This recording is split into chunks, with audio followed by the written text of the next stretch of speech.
লক্ষ্মীর ভান্ডার পাচ্ছেন প্রতি মাসে 84,000 মায়েরা ভান্ডার পাওয়া মানে মাসে গড়ে 14 কোটি টাকা মমতা বন্দ্যোপাধ্যায় সরকার 15,000 অ্যাকাউন্টে 100 টাকা পাঠাচ্ছে। কোথাও হয়নি। বিজেপি বলছে তারা খবর এলে লোক ভান্ডার শুরু করে ক্যামেরা আছে, সংবাদ মাধ্যম আছে, আপনাদের হাতে খবর আছে। আমার কত আমি যাচ্ছি বাংলা ছেড়ে দিন।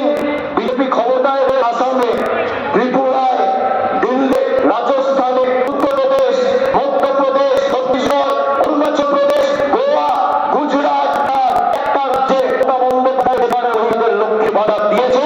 যদি এটা বিজেপি কোনো মুখ্যমন্ত্রী করে দেওয়া পারে, আমি রাজনীতি থেকে চিরতরে তৃণমূলের হয়ে আপনাদের কাছে আবেদন নিবেদন করতে আসবে না। প্রায় 65 কোটি টাকা করে 2 বছরে নির্মাণ এবং সংস্কার করা হয়েছে, আমাদের সরকার করেছে।